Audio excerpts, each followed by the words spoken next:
Welcome to GovCon Clarity with Dr. Lori Smith, where strategies replace guesswork and readiness replace wishful thinking.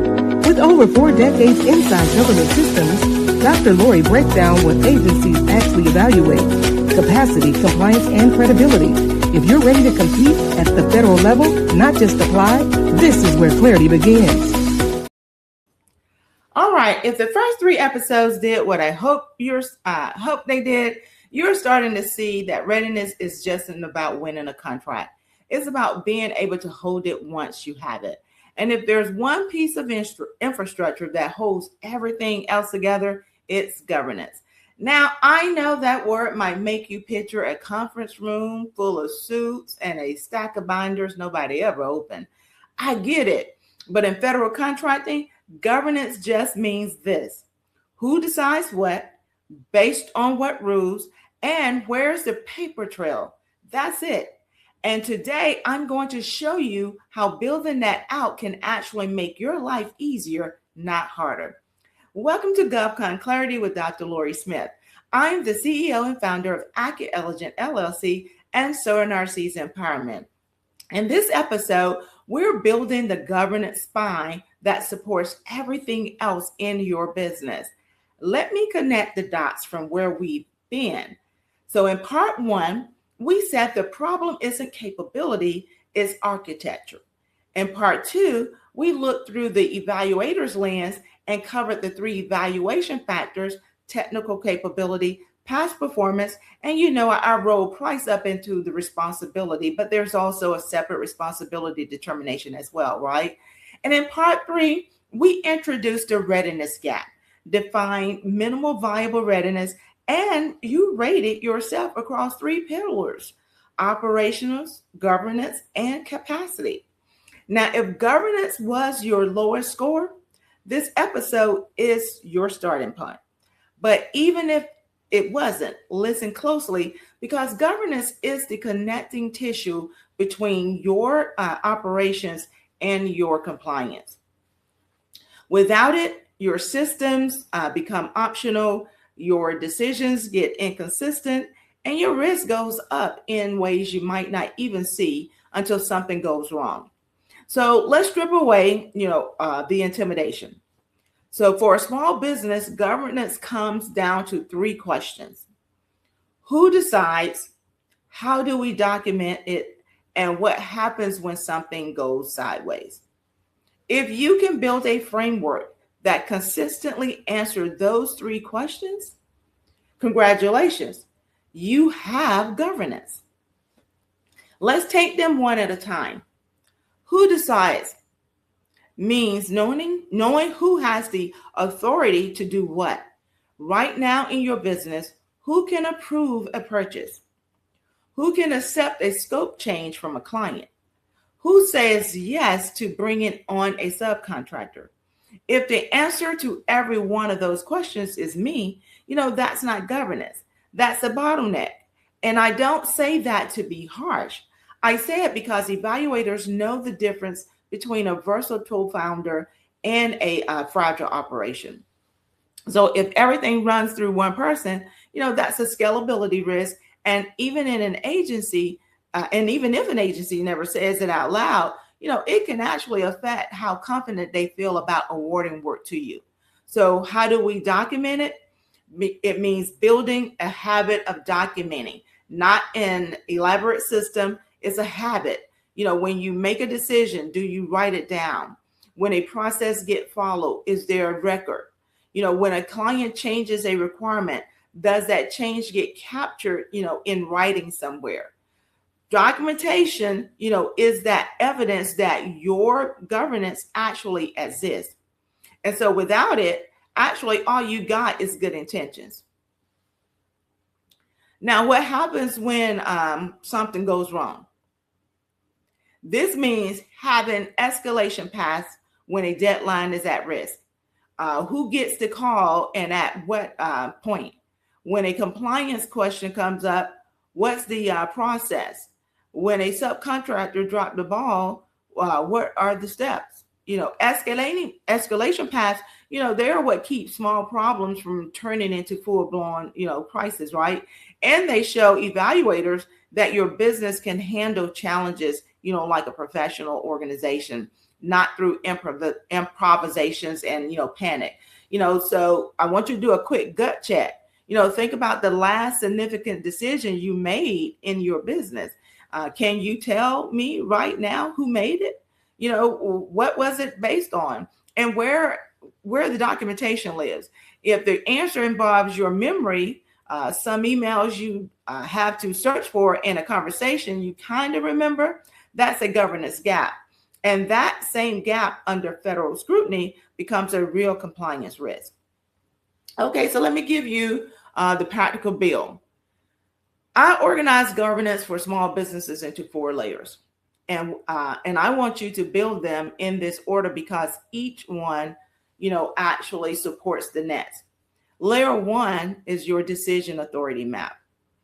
List the 10 decisions you make most frequently. Not the biggest one, the most frequent ones you make. Approving a purchase, responding to a client, accepting a subcontractor deliverable, adjusting a timeline. And then for each one, write down who has authority to approve it, at what dollar or scope threshold it needs to be get escalated, and then who needs to be looped in afterward. Even if you're solo and the answer is me for everything, write it down, because the second you bring on a team member or, a subcontractor or even a partner, you will need this map. And so building it now means you are designing delegations instead of scrambling to invent them under pressure later. Layer 2 is your core policy set. You don't need 50 policies, you need 5. For most small businesses in the federal space, there are 5 practical starting policies, and here they are. You got financial management, covering how money moves through your business. Quality control, it defining your standard for reviewing and accepting deliverables. Information security, even a basic one, is covering how you protect sensitive data. Conflict of interest, making sure decisions are clean. And document control, establishing how records are created, stored, and maintained. It could be 1 page each. Seriously, a 1-page policy that actually gets followed is worth more than a 20-page policy sitting in a folder nobody actually opens. So you want to write them in plain language as well. Review them every quarter and train everyone who works with you on what they say. Layer 3, your documentation system. This is how you capture, organize, and find the records that prove your governance is real. You don't need expensive software. You need consistency. So pick a platform, a shared drive, a project management tool, whatever works for you, and commit to using it for every project. Every significant decision you make and every communication that has contractual weight, it needs to be there. And here's my standard. Could I reconstruct the full history of any project or decision in my business within 1 business day using only my documented records? If yes, the system works. If no, figure out whether you've got to capture problems, an organizational problem. You have a capture problem or organization problem or a retrieval problem, and then you want to fix that one thing. Layer 4 is your review rhythm. Governance isn't something you install once and forget about it. It's a practice. I recommend a monthly check that takes 1 hour max. And in that hour, you look at were decisions made according to who was supposed to make them. Did the documentation happen? Were there any escalation situations? And did they get handled, the right way? Are any policies being ignored or need updating? That hour isn't bureaucracy. It's discipline. And it's the same discipline agencies applies to their own operations. So when they see you doing it too, it builds confidence. Confidence is what gets contracts awarded.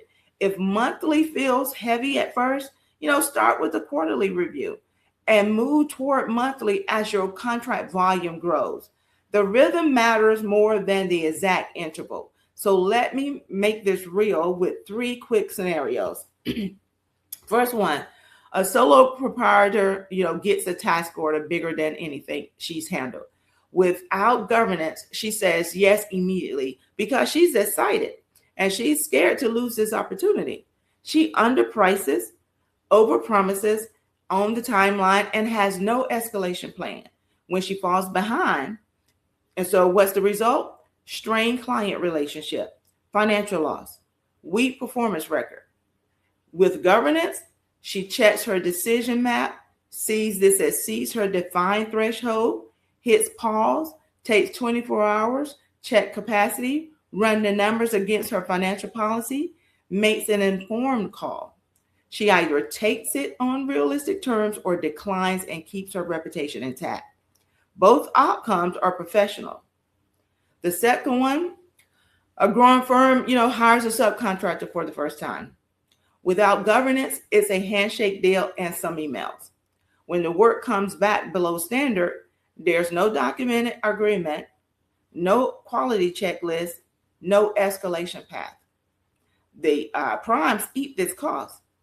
With governance, documented teaming agreement, quality checklist for deliverables, clear steps for performance issues, problems get addressed professionally, nobody's relationships gets torched. And the third one is a veteran-owned business gets audited. And without governance, it's a scramble. Records are scattered across email, personal drives, paper files. Nobody can explain the decision history. The audit drags on and uncovers inconsistencies. But with governance, it's organized records produced within a day. Decision traceable and documented. Policies current. Audit goes smoothly. And the contracting officer's confidence in that business goes up, which can strengthen the actual relationships and may positively influence how you're viewed on future work. So in every case, governance didn't add complexity. It reduced it. It didn't slow the business down. It protected it. So here's your 30-day governance build. And you can start this week. Week 1, build your decision authority map. 10 decisions, authority assigned, thresholds defined. Week 2, draft your first 2 policies. Financial management and quality control are usually the best best for starting points. 1 page each, plain language. Include a review date. In week 3, set up your documentation system. Pick your platform, set your file structure, and start capturing from this point forward. Week 4, do your first governance review. 1 hour. What worked? What didn't? What needs adjusting? Schedule the next one for 30 days later. And here's what I need you to hear. You don't have to do this perfectly. You have to do it on purpose. A governance framework that is 80% there and actually practice beats 100% perfect framework that lives in a drawer. Governance isn't about red tape. It's about trust. Trust between you and your team, you and your clients, you and the agencies evaluating you, and trust in yourself that your business can hold what you're building. If you want help, Accurate Elegant offers compliance audits and advisor services built specifically for small businesses in the federal space. Link to schedule a clarity assessment is in the show notes. In the next episode, we're having an important, honest conversation about whether you're truly contract ready or whether you're contract curious. We'll talk about building a pipeline with boundaries, making smart bid, no bid decisions, and taking a hard look at whether your pricing, capacity, and delivery are actually aligned. I'm Dr. Lori Smith, and this is GovCon Clarity. Readiness protects what ambitious pursues. So build what holds the opportunity and what holds you. Bye-bye until next time.